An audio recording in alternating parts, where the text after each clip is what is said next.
Kabanata 966. Akala ko noong una ay magiging mapurol ito, ngunit tila ito ay medyo kawili-wili ngayon. Matamlay na lumapag si James sa rooftop, tinitigan si Lito. Schulman gritted his teeth and said, "Huwag mo siyang maliitin, napakalakas niya." James chuckled, "Dahil walang kwenta kayong dalawa. How mighty can a mere human be?" Habang nagsasalita siya, unti-unting namumula ang kanyang mga mata, at ang buong kalangitan ay naging mas madilim. Tumalon siya pataas, inilunsad ang sarili kay Lito. Ang malakas na amoy ng dugo, kasama ng kanyang napakalakas na hangarin sa pagpatay, ay nakalok kay Lito. Tumabi si Lito, na naging sanhi ng pagkawasak ng isang sulok ng gusali. Hi, hi, hi. Natatakot ka na ba ngayon? Kahit sumuko ka, hindi kita titigilan. Dinilaan ni James ang kanyang matatalas na itim na kuko, tumatawa ng nakakatakot. Umiling si Lito, "Gusto ko lang makita ang iyong mga kakayahan." Ngumisi si James, "Ano sa tingin mo ang kakayahan ko?"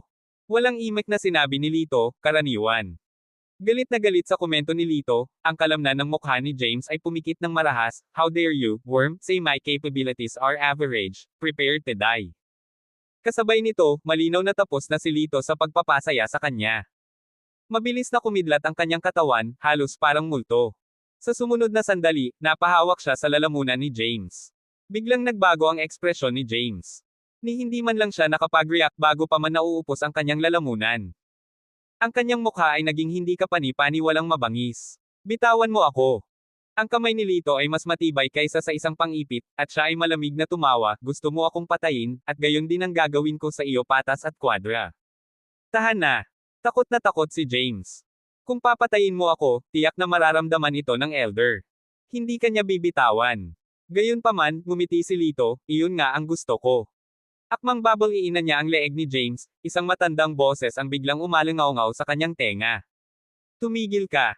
Ang matanda! Ang matanda!" Parehong sumigaw sina James at Schulman, na para bang nakakita sila ng tagapagligtas. Gayunpaman, hindi nagpakita ang elder, tanging ang kanyang boses lamang ang tila nagbo-broadcast mula sa malayong lugar. "Kung papatayin mo siya, lahat ng Blood Clan sa mundo ay magiging kaaway mo, hanggang sa mapatay ka nila." Sabi ng matanda na boses. Bahagyang ngumiti si Lito, "Sa tingin mo ba may pakialam ako?" Nag-aalangan ang boses, tila nagmumuni-muni. "Anong gusto mo?" Tanong niya. Walang pakialam na sinabi ni Lito, "Gusto ko ang Clan of the Bloodline." "Anong sabi mo?" Ang sinaunang boses ay biglang lumakas sa lakas. "Gusto kong sundin ng Clan of the Bloodline ang mga utos ko, para tulungan ako sa pagkumpleto ng isang gawain," sabi ni Lito. Malamig na sagot ng sinaunang boses, "Ang Clan of the Bloodline ay hindi kailanman yuyuko sa hamak na tao." "Mangarap ka." "Sige. Kung gayon hindi ako magiging magalang," walang pag-aalinlangang tugon ni Lito, pagkatapos ay may isang malakas na puwersa sa kanyang kamay, nagkaroon ng kaluskos, at ang ulo ni James ay nahulog. Kasunod nito, nagliyab ang apoy, at ang dalawang master ng Clan of the Bloodline ay nilamon ng apoy ng halimaw. "Ikaw. Pinatay mo talaga sila. Hindi kita bibitawan." Ang matanda ay umungal sa galit na galit. Lito curved a smile, "Whatever." Pagkatapos ay nawala ang sinaunang tinig. Lumapit si Lito kay Schulman, na nanginginig sa takot. Napagtanto niya na sa harap ni Lito, siya ay walang pinagkaiba sa isang hamak na langgam. Kung sinadya ni Lito na patayin siya, si Schulman ay hindi na mabubuhay ng isa pang segundo. Nagsalita si Lito, "Magpadala ng mensahe sa iyong mga nakatatanda, maaari silang sumuko o mamatay." Pagkatapos niyang magsalita, diretso siyang tumalon sa rooftop ng gusali. Tumakbo si Schulman, nakatingin sa ibaba, ngunit nawala na si Lito. Sa sandaling ito, sa loob ng madilim na kuta, biglang bumukas ang isang itim na kabaong na nakatayo, at lumabas doon ang isang vampira na may pilak na mahabang buhok at manipis na mukha. "Someone."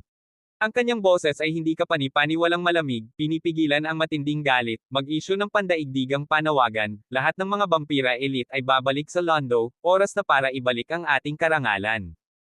Kasunod nito, sa loob ng wala pang 2 araw, halos lahat ng mga vampire elite ay nagtipon sa Londo.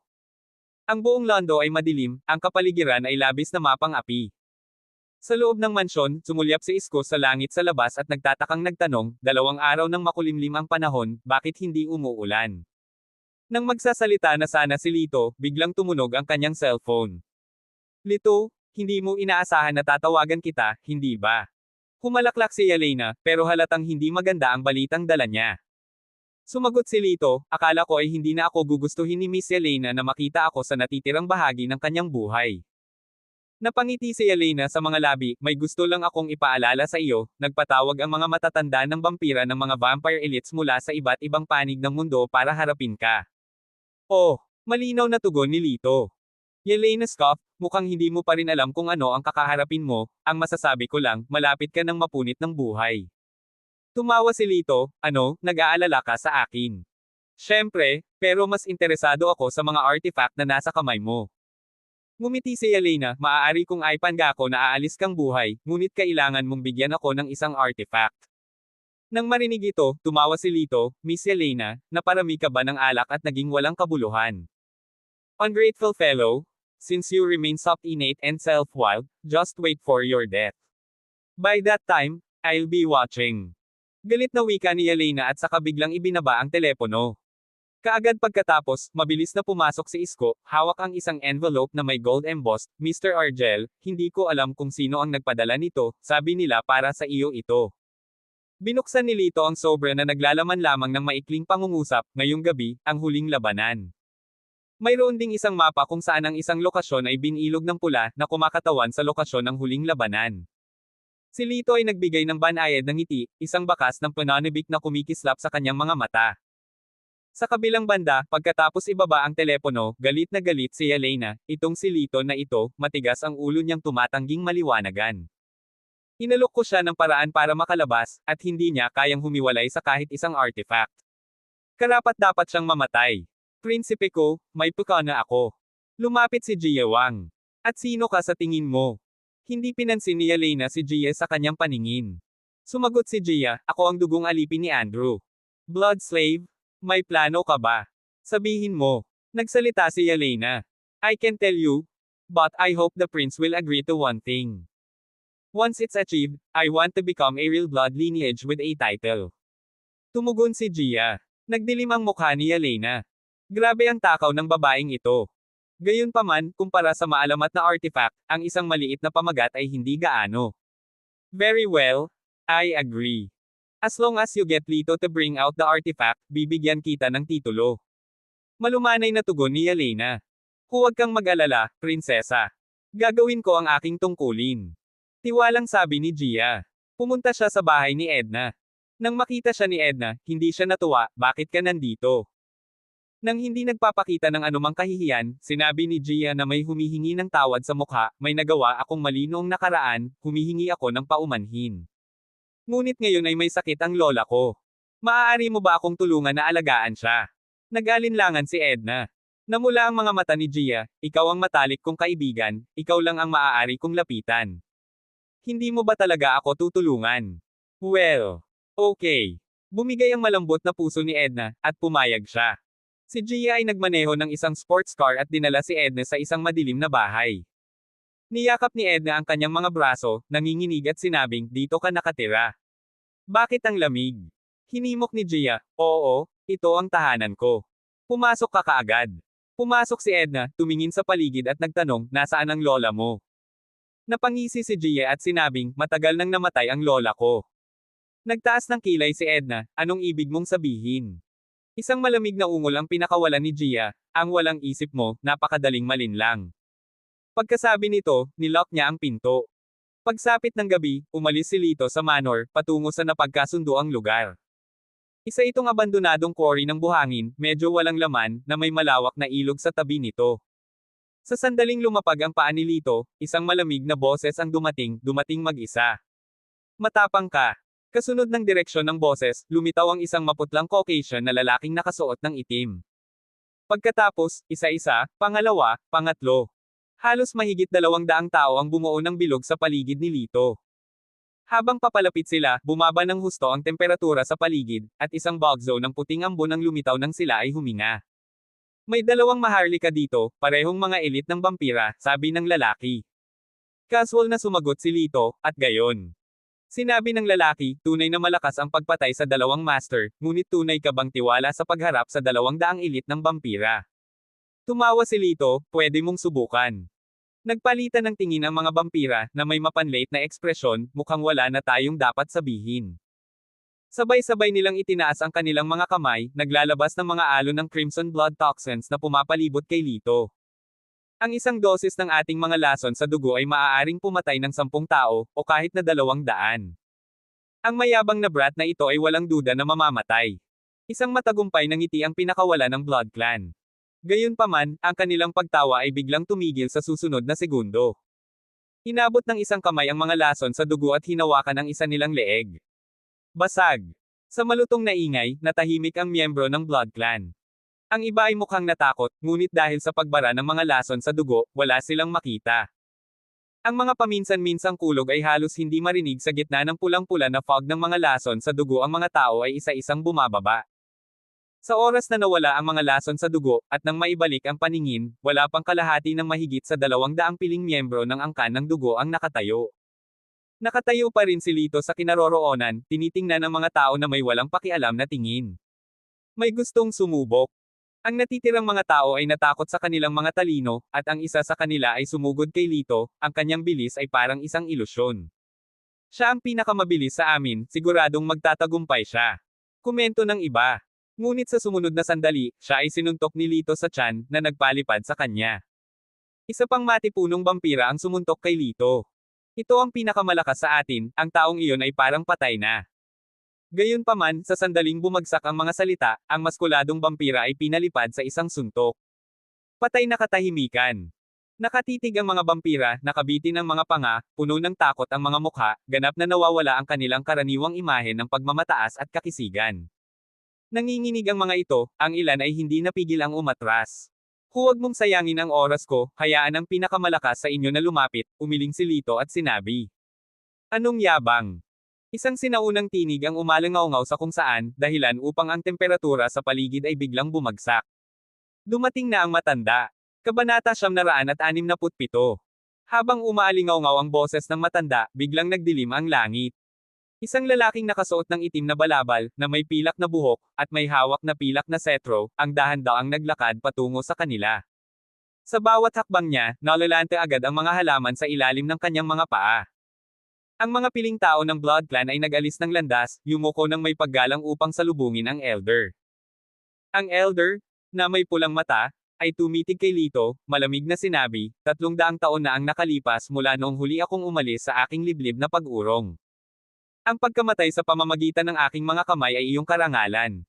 Pagkasabi noon, hinigpitin niya ang pagkakahawak sa setro at mabilis na umawit ng isang string ng mga spells.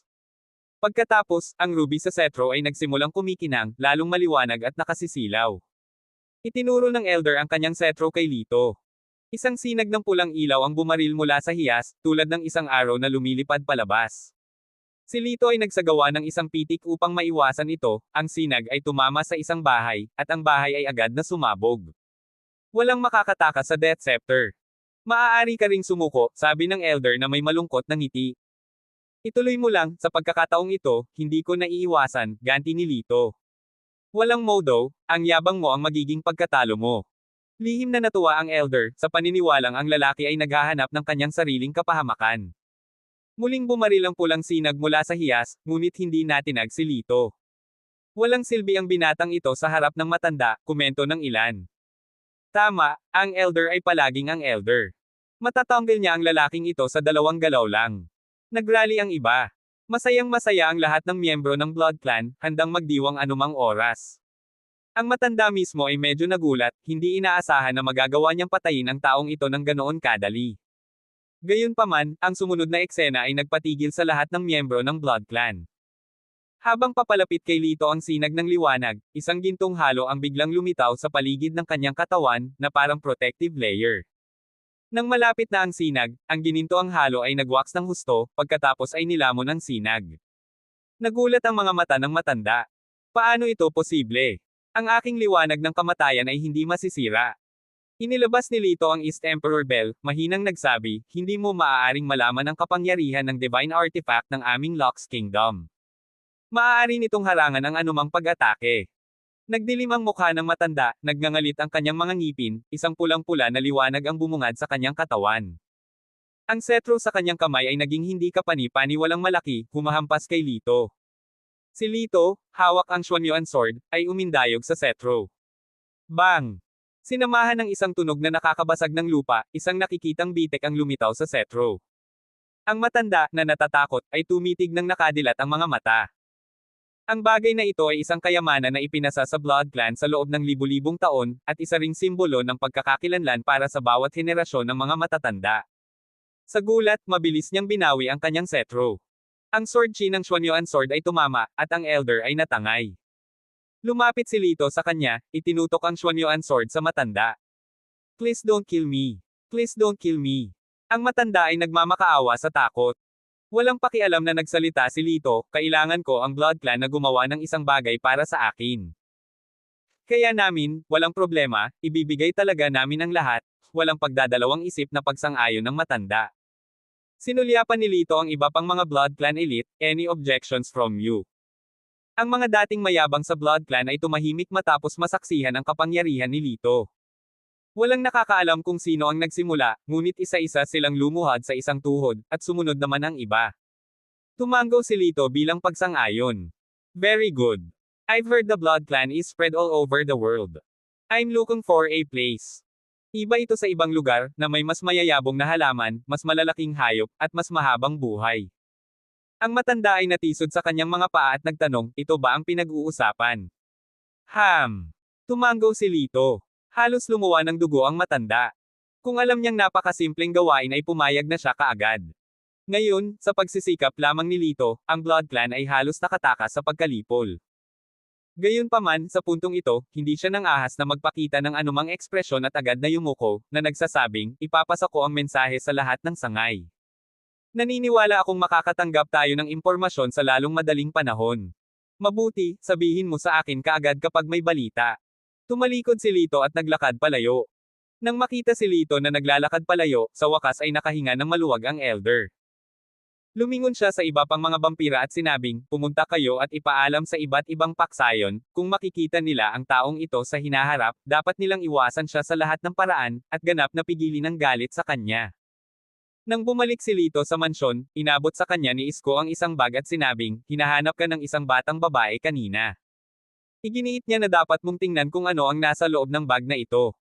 Isang batang babae. Binuksan ni Lito ang bag, at may nakitang bracelet sa loob. Nakilala niya ito bilang ang karaniwang isinusuot ni Edna Zhao. May note din, nasa kamay ko si Edna, pumunta sa address na ito kung gusto mo siyang iligtas, o kayanin ang kahihinatnan. Ikinuyom ang note sa kanyang kamay, tumigas ang mga mata ni Lito. Nang makita ang nagyayelong hitsura sa mukha ni Lito, nagulat si Isko, pagkatapos ay nagtanong, Mr. Argel, ano ang nangyari? Gamit ang bahagyang kawit ng kanyang mga labi, malamig na sinabi ni Lito, ang ilang mga tao ay hindi nasisiyahan, sila ay kumagat ng higit pa kaysa sa kanilang ninunguya. Tapos, naglakad na siya palayo. Sa loob ng lumang bahay, dahan-daang pumasok si Lito sa looban. Lumabas si Gia mula sa mga anino, hindi ko inaasahan na darating ka ng ganoon kabilis. Sa magaang tono, sinabi ni Lito, ano ang dahilan kung bakit mo ako pinatawag? Inilahad ni Gia ang kanyang kamay, nabalitaan kung may hawak kang artifact. Bigyan mo ako. Nang marinig ito, tumawa si Lito, na nagpasimangot kay Gia, anong tinatawa-tawa mo? Tumingin si Lito kay Gia, umiling-iling, hindi mo alam kung ano ang iyong ginagawa, ni hindi mo naiintindihan kung sino ang iyong kausap. Iniangat ni Gia ang kanyang baba, alam ko talaga kung ano ang ginagawa ko. Itigil ang paghampas sa paligid ng bush at ibigay ang artifact. O kung hindi, basta pinindot ko ang button na ito, maaari kang magpaalam kay Edna. I had a feeling that you two had a good relationship, he chuckled, you wouldn't want to hurt her, di ba? Isang malamig, matagumpay na ngiti ang sumilay sa mukha ni Gia. Gayunpaman, bago pa niya matapos ang pagsasalita, may kumislap na liwanag ng espada, at naputol ang kamay na may hawak ng remote control. Sa sumunod na segundo, hinawakan ang kanyang lalamunan. Nagyayelo ang tingin ni Lito. Tandaan, hindi kita pinapatay dahil pinagbantaan mo ako, ngunit dahil itinuturing ka ni Edna na isang kaibigan, ngunit ginamit mo ang kanyang buhay bilang leverage. Ako. Nabaluktot ang mukha ni Gia, nahihirapang magsabi ng kung ano. Bago pa man niya maibuka ang kanyang bibig, kinagat ni Lito ang kanyang leeg. Tumigil ka. Noon lang, walang pakialam na nagsalita si Lito. Kung maglakas loob kang gumawa ng isa pang hakbang, mapupunta ka sa parehong paraan na ginawa niya. Bakit ang bangis ni Mr. Argel? Isang mapangakit na boses ang umalangaw-ngaw habang si Yelena ay pumasok mula sa labas, tinitingnan si Lito ng isang mapangakit na tingin, ngunit ang kanyang ekspresyon ay medyo naguguluhan.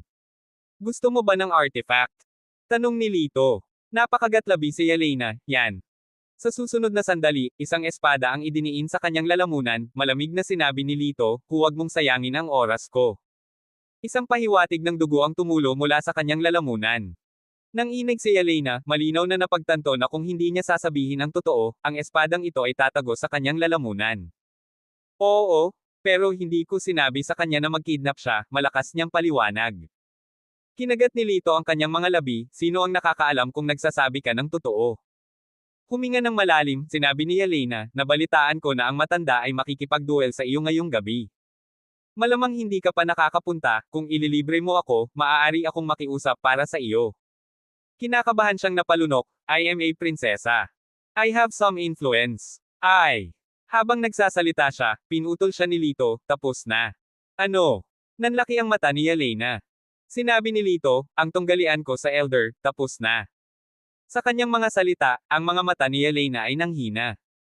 Tapos na. Mayroon lamang isang posibilidad na nalo si Lito. Kung hindi, tiyak na hindi siya pababayaan ng elder na buhay. Hindi na siya pinansin ni Lito at pumasok sa bahay. Lito. Kuya Lito. Nakita ni Edna na si Lito iyon, at ang dati niyang pagkabalisa ay nawala kaagad, itinapon ang sarili sa mga bisig ni Lito. Tinapik ni Lito ang likod niya, inaalo siya, okay lang. Sa kabilang panig, na may pusong puno ng pagdududa, natagpuan ni Yelena si Schulman at magtatanong na sana tungkol kay Lito. Agad na sinabi ni Schulman, ang elder ay nag-utos. Mula ngayon, walang sino man ang pinapayagan na pukawin si Lito tuwing makikita nila siya. Laking gulat ni Yelena na bamuka ang bibig, talaga bang?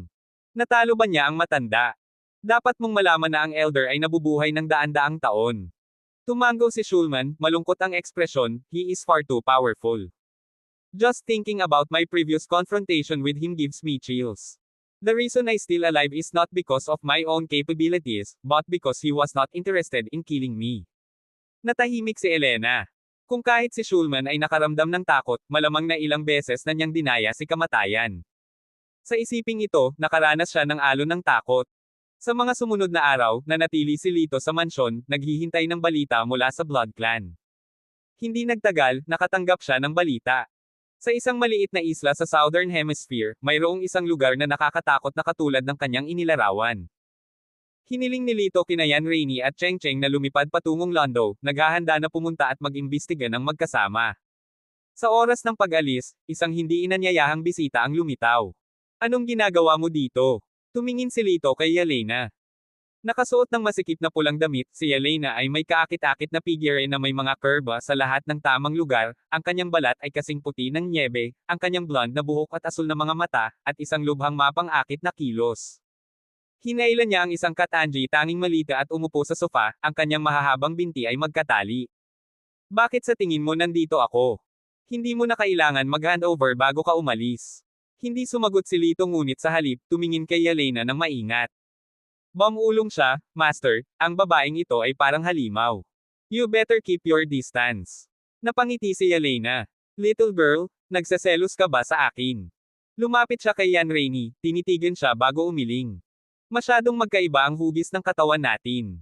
Namula ang mukha ni Yan Rainey, nahihiya at galit. Walang modo kang babae. Tawa ng tawa si Yelena. Palagi siyang matapang, at hinailan niya ang kanyang kwelyo. Maaaring ako ay walang kahihiyan, ngunit ang mga lalaki ay nag-e-enjoy. Marahil ay gusto rin ito ng iyong amo. Dahil doon, bumuga siya ng halik kay Lito. Minasahe ni Lito ang kanyang mga templo, nahulaan na ang kanilang paglalakbay ay hindi magiging tahimik. Naging maayos ang paglalakbay patungo sa maliit na isla. Puting mga gusali, kakaibang tropikal na mga halaman, at ang makinang na sikat ng araw at simoy ng hangin ang sumalubong sa kanila. Nakapag-book na si Yelena ng isang bilya ng maaga kung saan sila unang huminto. Dahil pagod si Cheng Cheng sa paglalakbay, iniwan nila siya para matulog sa bilya. Nagpunta sina Lito, Yan Rainey at Yelena upang imbestigahan ang sitwasyon. Nagmaneho sila patungo sa dalampasigan at nagtanong sa mga lokal tungkol sa sitwasyon. Nalaman nilang pribadong lupa ang lugar at bawal makapasok ang mga tagalabas. Ang may-ari ng bahay ay kasalukuyang wala doon. Babalik na lang siya sa loob ng ilang araw. Dahil walang pagpipilian, maaari na lamang silang bumalik sa villa at maghintay sa pagbabalik ng may-ari. Gayunpaman, sa paligid ng lugar na iyon ay talagang nakaramdam si Lito ng mas malakas na konsentrasyon ng espiritual na enerhiya kaysa sa ibang mga lugar na lubos na nagpakilig sa kanya. Kabanata 968. Pagbalik sa bahay bakasyonan, hindi nagtagal bago nag-aalalang bumulala si Yan Rainey, hindi, nawawala si Cheng Cheng, malamang nagising siya at hindi niya tayo nakita, pagkatapos ay lumabas para hanapin tayo. Maghiwalay na tayo para hanapin siya. Iminungkahi ni Lito. Okay. Tumango sina Yan Rainey at Elena bilang pagsang-ayon. Sinundan ni Lito ang isang maliit na landas at hindi nagtagal ay narinig niya ang mga ingay ng mga pag-aaway. Isa itong souvenir shop, malakas na sumbong ng isang dalaga, habang nakaturo sa kanyang palda. Kalimutan mo na to, huwag kang makipagtalo sa bata. Inaaliw siya ng isang bystander. Ang babae, gayunpaman, ay matigas ang ulo at hindi bumitaw. Sino ang nagpalaki sa masamang brat na ito, na dumihan ang aking palda? Ang palda na ito ay nagkakahalaga sa akin ng 80,000, kahit isang dry cleaning ay nagkakahalaga ako ng 1,000, paano mo babayaran ito? With that, she waved her hands and smacked with a slap. Ang bata sa kanyang harapan ay orihinal na nakayuko, ngunit ang sampal ay nagpatomba sa kanya, ngunit hindi siya gumawa ng ingay. Naku, pipi pala itong bata, maaaring siyang ulila, iminumungkahi kong mag-ingat kayong lahat, baka magnanakaw lang. Sigaw ng babae. Noon lang nakilala ni Lito, ang batang iyon ay si Cheng Cheng. Hindi ako magnanakaw. Sabi ni Cheng Cheng. Ngumuso ang babae, wala kang ni isang sentimos, saan nanggaling itong ice cream? Isang kapatid ang bumili nito para sa akin. Iginiit ni Cheng Cheng. Kasinungalingan, halatang ninakaw mo. Nagtaas ng kamay ang babae na akmang sasampalin muli si Cheng Cheng. Sa sumunod na segundo, itinulak siya ng isang tao. Pagtingala, nakita ni Cheng Cheng na si Lito iyon, at agad na namula ang kanyang mga mata. Hinawakan ni Lito ang namamagang mukha ni Cheng Cheng at nagtanong, ilang beses kanyang sinaktan. Itinaas ni Cheng Cheng ang isang daliri. Sige. Tumango si Lito, lumapit, at sinampal sa mukha ang babae. Nipatitag na lang ang babae ng masampal at bumagsak sa lupa. Ang tagal niyang naka-recover, tapos nagmura siya ng malakas, dare you hit me. Kung kaya mong tamaan ang isang bata, bakit hindi kita masampal? Mahinahong nagsalita si Lito. Pagkatapos, sinubukan niyang umalis kasama si Cheng Cheng. Huwag kang gagalaw. Hinarang ng babae si Lito at inabot niya ang mukha niya. Walang pakundangan na sinampal muli siya ni Lito. Tumigil ka. Isang nasa katanghaliang gulang na lalaki ang pumasok mula sa labas, galit na nagtanong, ano ang nangyari? Ang lakas ng loob mong saktan ang babae ko. Nang makita ang lalaki, humikbi ang babae at yamakap sa kanya, darling, ipaghiganti mo ako.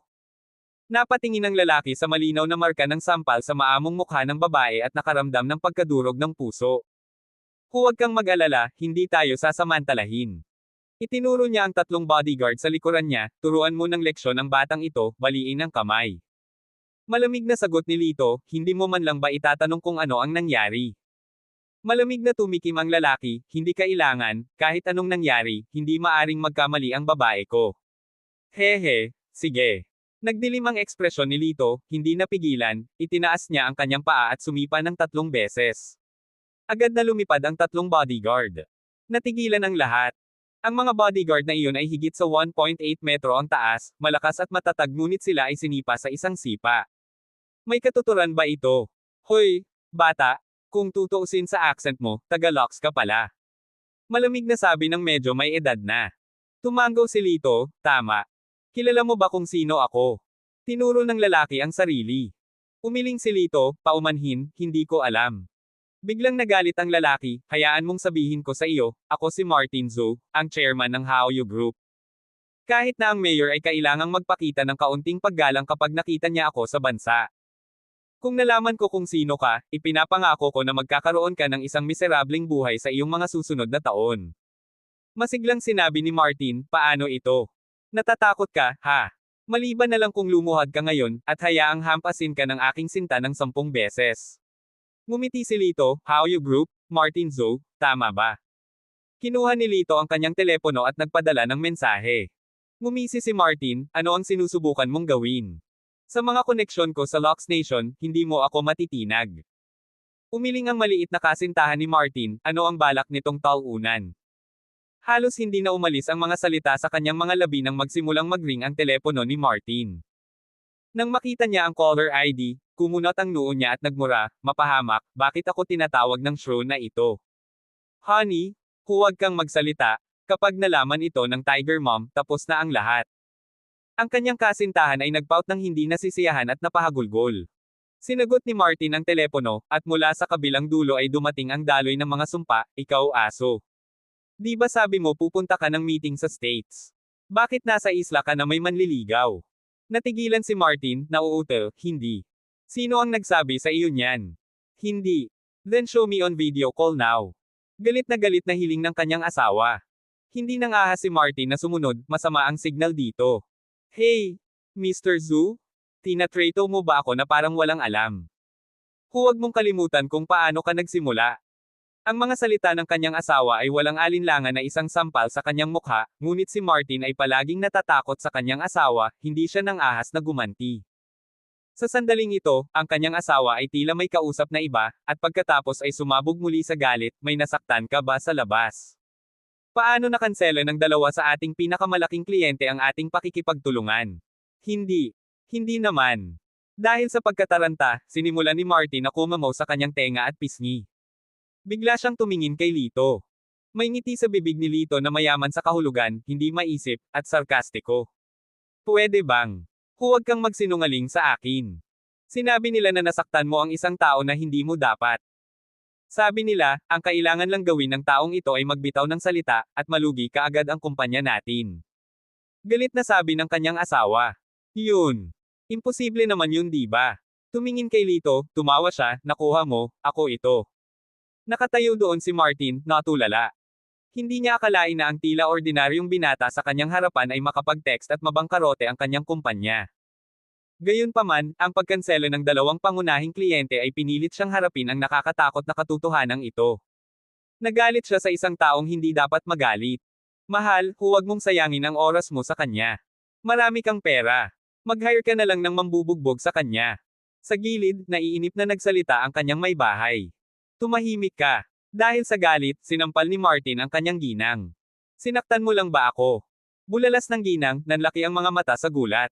Pagkatapos ay pinalo ni Martin ang kanyang mukha ng ilang sampal, talagang sinaktan kita. Kung hindi dahil sa walang dahilan ay nag-uudyok ka ng gulo, hindi ko na kailangang magdusa ng ganoon kalaking kawalan. Lumayo ka. Ayokong makita ka ulit. Ang batang may bahay ngayon ay tunay na natakot. Ang kanyang kaginhawaan ay nakasalalay sa tycoon na ito, kaya mabilis siyang humingi ng awa, mahal, nagkamali ako. Pagkasabi noon, nagmamadali siyang lumuhad sa harapan ni Lito, nagkamali ako, humihingi ako ng tawad. Umiling si Lito. Ang mga taong tulad niya ay mababa ang tingin sa iba, kumikilos na mayabang at nangingibabaw kapag inaakala nilang mahirap ka, tinitingnan ka ng mababa ang ilong. Ngunit sa sandaling malaman nilang isa kang espesyal, lumuhad sila ng walang pag-aalinlangan. Hey! Naalala ko na, natatawa niyang sabi. Sinipa siya ni Lito at umalis kasama si Cheng Cheng. Si Martin ay hindi nang ahas na makiusap para sa kanya, nakahinga siya ng maluwag, sa kabutihang palad ay hindi na itinuloy pa ng kabilang partido ang bagay na iyon. Sa pag-iisip nito ay mas lalo siyang nagalit, at ilang beses pa niyang sinipa ang babae bago ito galit na umalis. Ang batang may bahay ay nakahiga sa lupa sa isang malungkot na estado, umiiyak sa panghihinayang. Habang naglalakad si Lito kasama si Cheng Cheng, itinuro ni Cheng Cheng ang isang pulang sports car sa hindi kalayuan, Kuya, iyon ang mabait na kapatid na babae na bumili sa akin ng ice cream. Kasunod ng kanyang itinuro na direksyon, nakita ni Lito ang isang napaka-eleganteng dalaga na nakasuot ng puting damit, may dalang tasa ng kape, na sumakay sa sports car. Kasabay nito, tila sinundan siya ng isang silver minivan mula sa likuran. Sumimangot si Lito, mukhang sinusundan siya ng van na iyon. Kuya, napakabait ng ate na iyon, kung masama ang mga sumusunod sa kanya, grabe. Tulungan natin siya, hinawakan ni Cheng Cheng ang kamay ni Lito. Tinanguan ni Lito ang kanyang ulo, dahil tinulungan niya si Cheng Cheng, natural na siya ay magbibigay ng kamay. Sa sandaling ito, sa loob ng isang minivan ay nakaupo ang apat na individual, ang upuan sa likod ay puno ng mga bagay tulad ng mga lubad, hood, at maliliit na kutsilyo. Nagsalita ang isa sa kanila, hey, we finally got a chance nang hindi siya nababantayan ng bodyguard niya. Hindi tayo dapat magkagulo. Hey, Ang pagkidnap sa pinakamayamang babae, si Bella, sa isla, sapat na ang perang masamsam natin para mamuhay tayo ng comfortable sandali. Nang maabot nila ang puntong iyon, ang apat ay sumambulat sa pangungutya, na nakikinita ang isang pangakong lupain ng kayamanan sa harap nila. Pumasok ang sports car sa isang underground na paradahan ng mall, si Bella ay lumabas ng kotse nang bigla siyang hinawakan sa palso at kinaladkad papunta sa isang sulok. Ah! Bago pa siya makasigaw ay tinakpan na niya ang bibig niya. Huwag kang sumigaw, kaya kung ipaliwanag, wika ni Lito sa pananahimik na tono. Lumibot ang mga mata ni Bella sa paligid, masunaring tumango. Sa sandaling bitawan ni Lito ang kanyang pagkakahawak, itinulak ni Bella mula sa kanyang mga tuhod upang salakayin ang kahinaan ni Lito. Oh! Si Lito ay likas na humawak sa kanyang hita, isang napakakinis na pakiramdam sa ilalim ng kanyang pagkakahawak. Parehong nakaramdam ng hiya at galit, itinaas ni Bella ang kanyang siko upang hampasin ang dibdib ni Lito, ang kanyang mga galaw ay nakakagulat na tumpak. Lumilitaw na ang babaeng ito ay sumailalim sa propesyonal na pagsasanay sa pagtatanggol sa sarili. Gayunpaman, ang lahat ng ito ay tila isang larong pambata sa harap ni Lito, na madali niyang pinalihis. Naramdaman ni Bella ang paghawak sa kanyang hita at palso, namumuo ang galit sa loob niya. Ikaw. Bago siya makapagsalita, si Lito ay lumapit sa kanya, magsalita ka pa, at hahalikan kita. Sa kanyang mga salita, agad na itinikom ni Bella ang kanyang bibig, na nakaramdam ng takot. Kasunod nito, ang ingay ng pagbukas ng pinto ng kotse ay naanod mula sa hindi masyadong kalayuan, na sinundan ng magaspang na boses ng mga lalaki, mapahamak, paano nakaalis ang babaeng iyon ng napakabilis. Nandito siya ng 1 minuto at sumunod na umalis. Yeah. We obviously saw her come in, paano siya nawala ngayon? Sa tingin mo ba natauhan siya? Baka kung saan siya nagtatago, hanapin natin siya. Tama, hindi natin hahayaang mawala ang magandang pagkakataon. Nang marinig ang mga salitang ito, si Bella ay namutla sa takot, nakatingin kay Lito nang may pagtataka. Sinabi ni Lito sa mahinang boses, naniniwala ka na ba sa akin ngayon? Ang mga lalaking ito ay sinusubaybayan ka hanggang sa lahat. Nag-alinlangan si Bella, sa katuluyang tumango. Namumula, nag-request siya, pwede mo ba akong bitawan? Biglang napagtantong nakahawak pa rin siya sa kanya, mabilis na inalis ni Lito ang kanyang mga kamay. Habang unti-unting lumalapit ang isang figure, ikinulong ni Bella ang sarili, nanginginig, sa mga bisig ni Lito. Nako, anong gagawin natin? Nanginig siya. Huwag kang mag-alala. Si Lito ay kalmadong naglabas ng isang pilak na karayom at, sa isang pitik ng kanyang kamay, ang papalapit na figure ay napasigaw sa sakit. Ang mga paa ko. Hindi ko maramdaman ang mga paa ko. Nagulat ito sa iba pang barkada, at napaungol sila, what is wrong with you? Bago pa man maputol ang mga salita, ang isa pa ay bumagsak sa sahig, hinawakan ang kanyang binti at sumigaw, hindi ko rin maramdaman ang aking paa. Ang mga kakaibang pangyayari na ito ay nag-iwan sa kanila ng kalahating patay sa takot. Kiyen isentimo asyadong kakaiba ang lugar na ito, marahil ito ay haunted. Kailangan na nating umalis ngayon. Sa pagtulong sa isa't isa, sila ay nag-aagawan at tumakbo ng magulo. Miss, umalis na sila. Pwede mo ba akong bitawan? Nahihirapan akong huminga, sabi ni Lito, medyo walang imak. Noon lang namalaya ni Bella na mahigpit ang pagkakahawak niya sa bewang niya. I'm sorry. Mabilis siyang bumitaw, nahihiyang inisuklay ang nakalugay na buhok sa likod ng tenga. Kabanata 969. Paano mo nalaman na may nagtatangkang agawin ako? Curious na tanong ni Bella. Sa sandaling iyon, lumapit si Cheng Cheng, kuya. Ikaw kasi. Parang may naintindihan si Bella. Sinabi ni Lito, labis ang pasasalamat ng batang ito sa iyo, napansin kong may bumubuntot sa iyo, kaya pumunta ako upang tumulong. Sa pakikinig sa paliwanag ni Lito, si Bella, na medyo nakabantay, sa wakas ay nakahinga. Sa sandaling ito, isang grupo ng mga bodyguard na nakasuot ng itim ang lumapit. Itinuro ng pinuno si Lito, hulihin ang taong ito. Pagkatapos ay bumaling siya kay Bella, sorry Miss Bella, late kami dumating. Kitang-kita lang namin sa surveillance, naglakas loob ang lalaking ito na molestiyahin ka. Tumigil kayo. Magpapaliwanag na sana si Bella nang akayin siya ng mga bodyguard. Anak, maglakas loob kang mag-isip ng mga baluktot dito, nakakapagod ka talagang mabuhay. Ikinaway ng bodyguard ang kanyang matibay na braso, galit na nagpuntirya ng suntok sa mukha ni Lito. Umiwas si Lito patagilid, mabilis na hinawakan ang kanyang palso at pumihit ng husto. Ah! Napasigaw ang bodyguard sa sobrang sakit, namumula ang mukha, bitawan mo, masisira. Binitawan siya ni Lito, walang pakialam na nagsalita, sino ang susunod. Nagkatinginan ng ibang bodyguards, walang naglakas loob na humakbang. Ito ay dahil kahit na ang pinuno ng kanilang koponan ay hindi katugma sa taong ito, hindi banggitin ang mga ito. Kinuha ni Lito si Cheng Cheng at umalis. Sa isang opisina sa itaas na palapag ng mall, isang matandang lalaki ang nag-aayos ng mga papeles. Ang matanda ay isang kano, lolo rin ni Bella, na nagngangalang John, na siya ring pinakamayamang tao sa isla. Galit na sabi ni Bella, Lolo, masyadong bastos ang mga bodyguard na iyon. Iniligtas ako ng Ginoo na iyon, ngunit itinuring nila siyang kontrabida. Iniligtas niya ang aking mahal na apo. Dapat akong magpasalamat sa kanya. Habang sinasabi ito ni John, kinuha niya ang telepono para makipag-ugnayan sa mga bodyguard para lang malaman na umalis na si Lito. No big deal, dapat turista siya at hindi muna aalis. Hahanapin natin siya, ani John. Tinawag niya ang kanyang assistant, at itinuro si Lito sa screen, ay print kaagad ang larawan ng lalaking ito. Atasan ng lahat ng entertainment venue, restaurant, at hotel sa ilalim ng aming pangalan na magulat kung nakita nila siya. Yes, Mr. John? Magalang na sagot ng katulong. Kinabukasan, maagang nagising si Lito sa kaguluhan ng away ng isang lalaki at babae. Pulang-pula ang mukha ni Yan Rainey habang nakikipagtalo siya sa isang medyo may edad na lalaki. Walang modo kang matanda, ang lakas ng loob mong hawakan ako. Si Yan Rainey ay mukhang galit na galit. Tamang-tama ang takbo niya nang may humawak sa kanyang puwita na isang kamay sa likod niya, na halos mabaliw siya. Naka-jogging suit ang lalaki, at tiyak na tumatakbo siya. Mukha siyang guilty, pero mariin niyang itinanggi, kalokohan, huwag mo akong sir-on. Tinuro ni Yan Rainey ang sanitation worker sa malapit, nakita niya. Magsasalita na sana ang cleaner, pero ngumisi ang middle-aged na lalaki, forgot to mention my identity, I am the manager of this resort. Mag-isip kang mabuti bago ka magsalita. Halata namang nananakot siya sa naglilinis. Dahil sa takot sa kanyang trabaho, napaatras ang tagapaglinis at sinabing, wala akong nakita. Walang modo kang kawawa.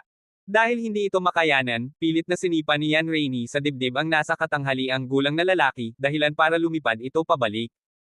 Ang nasa katanghaliang gulang na lalaki ay bumagsak at gamulong, ang kanyang bibig ay duguan, at sa galit, nagsimula siyang tumawag para sa tulong sa kanyang telepono. You're done for. How dare you assault someone on my turf? Kung hindi ka humingi ng tawad sa akin ngayon, magsisisi ka. Banta niya na nagngangalit sa galit. Nilabas ni Yan Rainey ang kanyang dila kay Lito, Guro, may nagawa ba akong mali? Walang pakialam na sumagot si Lito, ang pagkakamali lang ay masyadong magaan ang sipa mo. Tapos ilang beses ko ba siyang saktan? Patuloy ni Yan Rainey, huwag kang walang ingat. Lumapit si Elena at malamig na sinabi, ang resort na ito ay itinayo ng pinakamayamang tao sa isla. Kung magagalit tayo sa kanya, maaari tayong makick out. Ngayon alam mo na, pero huli na ang lahat. Maliban na lang kung lumuhad ka at humingi ng tawad sa akin. Galit na sigaw ng lalaki. Master, ano po ba ang dapat nating gawin? Pupalayasin na po ba tayo? Hindi ba masisira niyan ang lahat? Agad na nakaramdam ng pagsisisi si Yan Rainey. Maya-maya lang, ilang security guard ang lumapit, itinuro si Lito at sinabing, maglakas loob na tamaan ang mga tao dito, lumabas ka agad. Dahil doon, pumasok sila sa silid at pinalaya si Lito. Nang makita ang kanilang bastos na pag-uugali, si Cheng Cheng ay natakot at nagtago sa likod ni Lito. Sobra naman kayo. Kumunat ang noo ni Lito, sa una ay wala siyang planong makipagtalo, ngunit mukhang kailangan na niya ngayon. The middle-aged man put his hands on his hips, smugly saying, so what if we are too much, what can you do about it? Humakbang si Lito, sinipa ang isang security guard, at pagkatapos ay sinampal ang nasa katanghaliang gulang na lalaki. Ang sampal na ito ay nag-iwan sa kanya ng pagkataranta. Bamukol ang mukha niya na parang ulo ng baboy. You dare hit me. Basta magsusumbong ako kay Mr. John, makakaalis ka agad sa islang ito. Galit na sabi ng medyo may edad na. Mahinahong sumagot si Lito, kung gusto mong umalis ako, hayaan mong dumating ang iyong Mr. John, o kung hindi ka natatakot sa kamatayan, dalhin mo ito. With that, hinawakan niya ang kamay ni Cheng Cheng at bumalik sa kwarto. Hindi niya alam ang kalawakan ng langit at lupa. Malamig na nagsalita ang manager, maghintay hanggang ma-alerto si Mr. John, magduruse ka. Si John was dealing with official business nang nagmamadaling pumasok ang assistant niya, Sir, may umatake po sa resort sa manager at sa mga security guard, at hindi kayo nirerespeto. Ganun ba, sipain mo na lang sila. Casual na sabi ni John. Pero hindi kinaya ng gwardya ang lalaking iyon, at hiningi pa niya ang iyong personal na pagdalo, maingat na sabi ng katulong. Ngumisi si John, well, I would like to see who on earth has such a city. Sabihin mo sa kanila na ipadala ang pinakamalakas na bodyguard na kasama ko. Understood, sir. Agad na umalis ang katulong para ayusin ito. Pagkaraan ng 10 minuto, sa bahay bakasyunan, sa wakas ay tinanggap ng general manager, na matagal nang naghihintay, sa wakas ay sinalubong sina John at Bella. Dali-dali siyang sumunod at magalang na sinabi, Mr. John, you're finally here. Nasa loob ng bahay ang lalaki. Ihahatid na kita. Mataimtim na tumango si John, at bumantong hininga si Bella, ang yabang na tao, hindi dapat basta-basta paalisan. Nang marinig ang mga salitang ito, nabuhayan ang loob ng manager, sa wakas ay nagkaroon ng pagkakataong maghiganti. Pagpasok sa bahay bakasyunan, nakilala ni John si Lito nang makita siya nito. Napamulat naman si Bella sa pagtataka, ikaw talaga. Laking gulat din ni Lito, hindi niya inaasahan ang ganoong pagkakataon. Totoo naman. Miss, siya ang umatake sa amin. Sabi ng manager. Napailing si Bella, I don't believe he would do such thing. May iba pa bang dahilan? Nahiya naman ang manager, wala. Wala. Pero meron. Hinipuan mo muna ako at tinanggihan. Galit na sigaw ni Yan Rainey. Dumilim ang mukha ni John, may ganoong bagay ba? Napakahigpit ng mga kinakailangan natin para sa ating mga tauhan at talagang ipinagbabawal ang anumang panggigipit sa ating mga bisita. May isang tao, tingnan ang footage ng surveillance. Kaagad, inilabas ng katulong ang surveillance footage na malinaw na nagsiwalat sa mga maling gawain ng manager. Tara, impake mo na ang mga gamit mo at umalis ka na. Namumula ang mukha ni John sa galit. Inutusan niya ang kanyang assistant, inform HR, tanggalin mo siya agad. Agad na kinuha ng assistant ang telepono para tawagan ang HR department. Ang manager ay naging nakamamatay na mapatla, puno ng panghihinayang, ang kanyang mukha ay isang malinaw na larawan ng desperasyon. Binata, maraming salamat sa pagligtas mo sa aking apo. Paano ko maipapahayag ang aking pasasalamat? Sabi ni John kay Lito. Umiling si Lito bilang tugon, hindi mo na ako kailangang pasalamatan, tumulong lang ako. That won't do? It's not right to take you for granted. You're here on vacation with your friends, right? In that case, you can visit all the tourist spots on this island for free. Mapagbigay na alok ni John.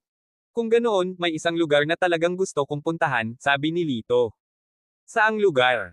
Tanong ni John. Ibinigay sa kanya ni Lito ang address, dahilan upang bahagyang nagbago ang mukha ni John. That place. I'm afraid it's off limits. To be frank, I bought it because it was bit peculiar and never been made open to the public, nakasimangot na pag-amin ni John. Sinabi ni Lito, tiyak na mayroong ilang kakaibang mga halaman at hayop doon, tama ba? Kung ang mga tao ay mananatili doon, ang kanilang mental na kalagayan ay dapat ding bumuti. Paano mo nalaman? Nagulat sa kanyang sinabi, nagtanong si John. Bahagyang ngumiti si Lito, may importante akong bagay, kailangan kong pumunta doon. Please, Mr. John? Payagan mo ako. Nang makita ito, hinailan ni Bella ang braso ni John, nakikiusap, Lolo, papasukin mo na lang siya, tutal, niligtas niya ang buhay ko. Dahil hindi napigilan ni John ang pakiusap ng kanyang apo, kailangang sabihin ni John, sige, para sa iyo, papasukin ko sila. Pagkatapos, sinundan ni Lito si John, pagdating sa nag-iisang burol sa maliit na isla. Sa tuktok ng burol, mayroong isang bakal na tarangkahan. Pagkabukas nito, may mga malalagaong halaman na kakaiba ang hugis sa loob. Sari-saring makukulay na paru-paro at ibon ang sumasayaw sa paligid. Pagkaraan ng ilang saglit sa paglalakad, biglang hinawakan ni Bella ang kanyang ulo, ang ulo ko. Nahihilo na ako. Nawalan siya ng malay. Sinabi ni John kay Lito, habang lumayo ka, mas lalong hindi kakayanin. Malapit ka ng mahimatay, at hindi na rin ako makakalakad pa. Sinabi ni Lito, iyon ay dahil ang konsentrasyon ng espiritual na enerhiya dito ay masyadong mataas para madala ng mga ordinaryong tao. Dahil doon, sinulyapan niya si Cheng Cheng, medyo naguguluhan.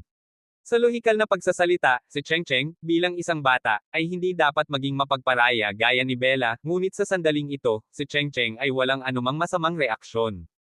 Kaagad pagkatapos, ang katulong ni John ay nahimatay, at si John din ay mukhang hindi matatag. Sinabi ni Lito, dapat kang bumalik muna. Tumango si John, mag-ingat kayong lahat. Nagpatuloy sila sa paglalakad ng mas malalim, na naabot ang isang hexagonal na platform na nababalutan ng puting mga slab ng bato, na may isang haligi na itinayo sa bawat gilid, bawat isa ay naka-embed na may pinakamataas na kalidad na spirit stone.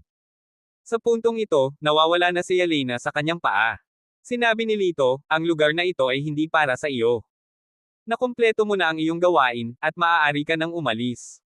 Si Yelena ay natural na ayaw nang magtagal pa. Tumango siya at mabilis na umalis. Master, parang ito ang lugar. Ang lihim na pasukan sa martial world. Tuwang-tuwang sabi ni Yan Rainey. Tumango si Lito. At least the trip wasn't in vain. You two need to step back. Tumabi sina Yan Rainey at Cheng Cheng.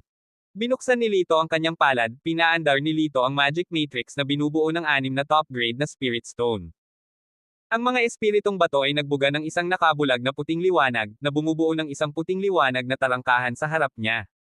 Huminga ng malalim, naisip ni Lito, martial world, narito na ako. Pagkatapos, humakbang siya papasok sa light gate. Kabanata 970. Pagtapak sa boundary portal na iyon, natagpuan ni Lito ang kanyang sarili sa isang maluwang na silid. Walang gaanong kasangkapan sa silid na ito. Ito ay tila isang lugar para sa pagsamba. Biglang narinig ang mga tunog ng karahasan at tunggalian mula sa labas, kasabay ng iyak ng mga bata at hiyawan ng mga babae. Anong lugar ito? Pumasok din sina Yan Rainey at Cheng Cheng, na curious na tumingin sa paligid.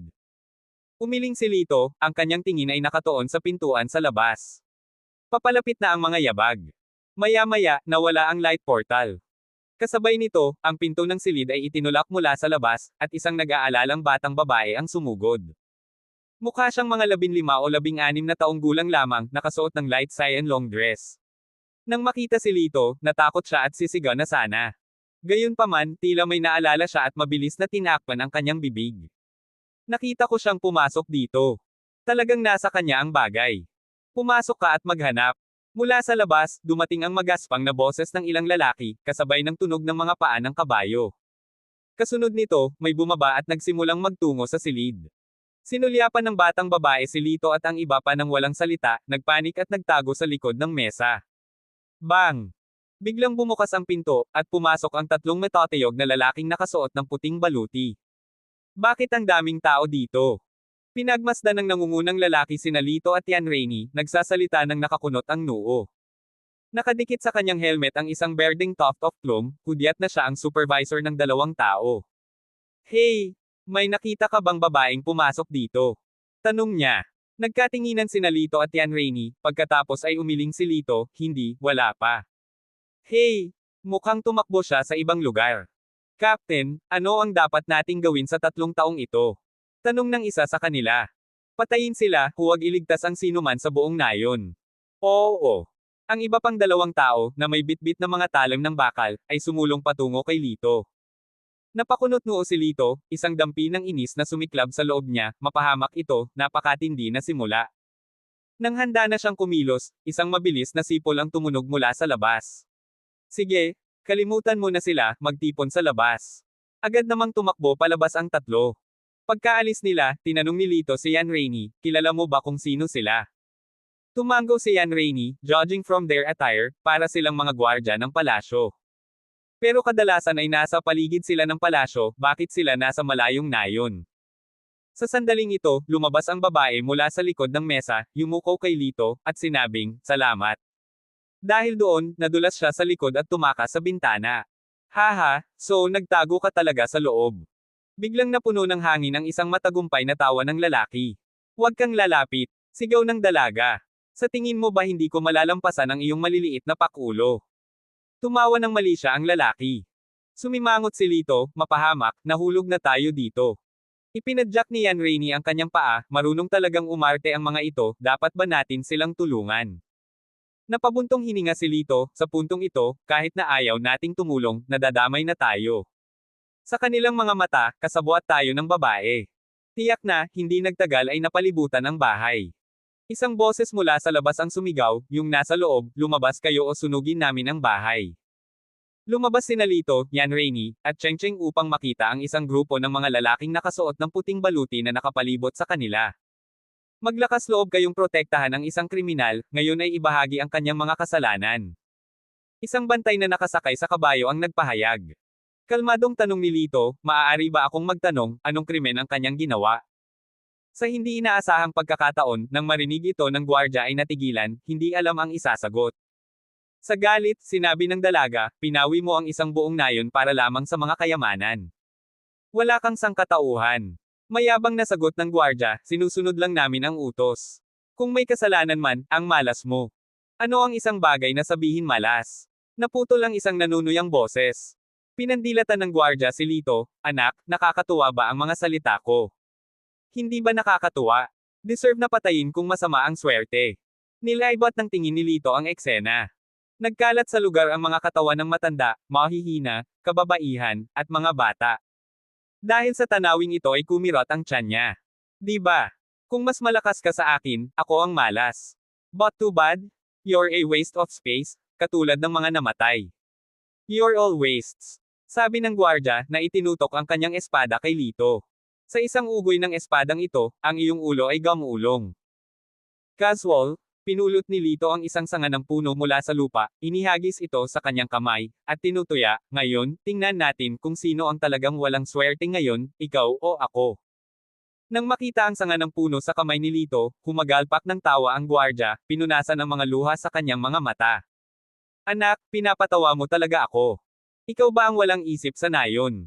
Ang iba ay nakisabay sa pagtawa, ganap na hindi pinapansin si Lito. Ang gumamit ng sanga ng puno laban sa isang espada, napakatalino. Baka tulala talaga siya. Nanatiling walang kibo ang mukha ni Lito, sinabi lang niya, do you dare? Bumaba ang gwardya, mabagsik ang mukha, dahil sabik na sabik kang manligaw sa kamatayan, pagbibigyan ko ang hiling mo. Habang nagsasalita siya, itinutok niya ang kanyang espada kay Lito. Ang kanyang paggalaw ay maliksi at makinis, na nagpapahiwatig ng kanyang panloob na lakas. Nagulat, naisip ni Lito, pero sa isang kapitan lamang ng bantay na magkaroon ng ganoong katapangan, ang martial world ay talagang maraming eksperto. Dahil sa pagkagambala, ang kwelyo ni Lito ay tinamaan ng espada. Bumantong hininga ang gwardya, napakasayang ng pagsisikap mong pumatay, ngunit aaminin kung disente ang iyong pag-iwas, ngayon mamatay. Bigla niyang binilisan ang kanyang pagkilos, nilaslas ang kanyang espada patungo sa mukha ni Lito. Agad na nag-react, itinaas ni Lito ang sanga sa kanyang kamay. Nang makita ang eksenang ito, hindi napigilan ng lahat ang tumawa, ano ba, sinusubukan ba ng hanggal na harangin ang isang espada gamit ang isang sanga? Gayunpaman, sa sumunod na segundo, natigil ang tawa ng lahat. Klang! Sa isang malupit na tunog, ang espada sa kamay ng kapitan ay naputol sa dalawang bahagi. Paano ito posible? Nakatayo siya doon, namumungay ang mga mata, puno ng hindi makapaniwala ang mukha. Kasabay ng hindi paniniwalang ito, nakatanggap siya ng isang malakas na sipa sa dibdib. Naglakas loob ka bang salakayin ang Royal Guard? Para ka ng patay, ihanda mo ang mga palaso. Hindi napigilan ng kapitan ng mga gwardya ang kanyang galit, malakas siyang naglabas ng utos at mabilis na inihanda ng mga gwardya ang kanilang mga busog at palaso, na tina-target si Lito at ang kanyang mga kasama. Sandali lang. Biglang sumigaw si Yan Rainey bago naglabas ng token. Tingnan mong mabuti kung sino ako. Sa isang malapit na pagtingin sa token ni Yan Rainey, bahagyang nagbago ang ekspresyon ng Captain of the Guards. Kaya, ito ang binibini ng pamilya ng Bailey. Hindi ko maaaring baliwalain ang iyong tangkad, kung gayon. Maaari kang umalis kasama ang batang ito, ngunit siya. Malamig niyang tinuro si Lito. Mamamatay siya ng walang tanong ngayon. Sinabi ni Lito kay Yan Rainey, umalis muna kayo. Malinaw na naiintindihan ni Yanran sa kanyang puso. Kung mananatili sila ni Cheng Cheng, magiging pabigat sila kay Lito. Mag-ingat ka kapag umalis ka, hihintayin kita sa Yulanti House sa Qingtian City. Matapos ibulong ang mga salitang ito, umalis siya kasama si Cheng Cheng. Fire! Casual na utos ng kapitan ng mga gwardya. Sa isang iglap, 12-12 ng mga araw ang sabay-sabay na inilunsad. Ngunit pagkatapos, isang bagay na ganap na hindi akalain ang nangyari. Nawala si Lito. Anong nangyayari? Sigaw ng kapitan, na iniunat ang kanyang leeg sa hindi makapaniwala. Nandito lang ako. Ang boses ni Lito ay nagmula sa kanyang likuran, na pinalipad sa pamamagitan ng isang sunod na sipa. Nakatayo sa kanyang ulo, si Lito ay nagutos, umalis ka rito, o siya ay patay na. Umalis, now. Bingi ka ba? Ang kapitan ng gwardya ay nakaramdam ng matinding sakit ng ulo, na tila saysubog na ang kanyang ulo sa ilalim ng boto anumang oras. Mabilis niyang inutusan ang kanyang mga tropa na umatras. Wala kang lugar sa martial world kung maglalakas loob ka sa akin. Galit na galit siyang umungol. Oh! Na may bahagyang ngiti, binaliktad ni Lito ang kanyang kamay, pinatong ang palad ng lalaki sa lupa gamit ang isang stake. Nang makita ito, itinaas ng lahat ng mga underling ang kanilang mga espada, na naghahangad ng paghihiganti. Kinuha ni Lito ang espada ng kapitan, ibinubuo ito ni Lito ng ilang sandali, na nagpagulong-gulong sa lahat. Nagulat siya, isang maselang kamay ang inunat at hinawakan siya. Yung babae kanina. Sundan mo ako. Bulong niya. Si Lito ay inakay niya sa isang lihim na landas, tumatakbo ng halos kalahating oras hanggang sa wakas ay huminto sila sa harap ng isang kahoy na bahay. Ito ang lugar na tinutuluyan ng aking lolo sa kanyang mga paglalakbay sa Pangangaso. Hindi nila madaling mahanap ang lugar na ito. Huminga ng malalim ang dalaga. Tahimik na umupo si Lito sa bench sa harap ng pinto, at sinabing, kahit na mahanap nila tayo, ano kung gayon? Umiling ang dalaga, mabilis na tumitibok pa rin ang puso, hindi mo alam kung gaano kakilakilabot ang mga Royal Guards. Ang 12-12 ng mga tao na ito ay taliba lang. Daan-daan pa ang pangunahing puwersa. Hindi natin sila kayang hawakan. Hindi nagtagal, tumulo ang kanyang mga luha, lolo, lola. Lumapit si Lito at tinapik ang kanyang ulo, manatiling matatag. Pinunasan ng dalaga ang kanyang luha, umiling-iling, I can't cry. Hindi ko pa natutupad ang pangako ko kay lolo. Napakapit siya ng mahigpit sa pakete sa kanyang mga bisig, tinatrato ito na parang mas mahalaga ito kaysa sa kanyang buhay. Lumapit siya kay Lito at napaluhod ng malakas, Sir, mabuti kang tao, at alam kong malakas ka. Kung matutulungan mo ako, ako. Nahihiya niyang kinagat ang kanyang labi, handa akong italaga ang aking buhay sa pagkaalipin. Tinulungan siya ni Lito na tumayo, hindi na kailangan yan. Sabihin mo sa akin kung paano kita matutulungan. Kung hindi masyadong problema, wala akong pakialam. Sinabi ng batang babae, kailangan kong makarating sa Skyrace City, ngunit sigurado akong isa na akong wanted na kriminal sa ngayon, magkakaroon ng mga hadlang sa kalsada. Naalala ni Lito ang narinig mula kay Yan Rainey na ang Skyrace City ay ang pangunahing lungsod ng martial arts world, na katulad ng isang kabisera. Nasa Skyrace City din ang pamilyang Lin na hinahanap niya. Maaaring manguna ang babaeng ito. Tumango si Lito, okay, paprotektahan kita. Tuwang-tuwa ang dalaga at tuwang-tuwang sinabi, ang pangalan ko ay Kylian. Lito Argel. Pagkaraan ng ilang sandali na magkakilala, nag-aalala sa mga humahabol, agad silang umalis patungo sa Qingtian City. Sa loob ng Qingtian City, 100-mile mansion. Anong sabi mo? Biglang lumingon si Rosa Bailey, matamang nakatingin sa messenger, nagpakita ang bastos na iyon. Ginamit pa niya ang token ng pamilya. Oo, miss. Naikuyom ni Rosa ang kanyang mga kamao, ang kanyang magagandang mata ay puno ng galit. Isang bastos, naglakas loob na ipagmalaki ang token ng ating pamilya. Isang kahihiyan sa pamilya Bailey. Bigla siyang may naalala at nagtanong, may kasama rin ba siyang iba?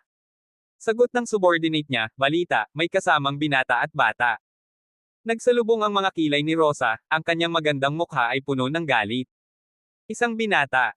Ang mukha ni Lito ay agad na sumibol sa kanyang isipan, ang alaala ng kanyang nakakahiyang gabi na nagpangatngat sa kanyang mga ngipin sa sama ng loob. Ang kasuklam-suklam na lalaking iyon na dinungisan ang kanyang katawan. Lito, kung talagang maglakas loob kang humakbang sa mundo ng martial arts, maging sa dulo man ng mundo, sisiguraduhin kung mapupunit ang katawan mo sa 1,000,000 piraso. Bigla niyang hinampas ang mesa, na puno ng galit.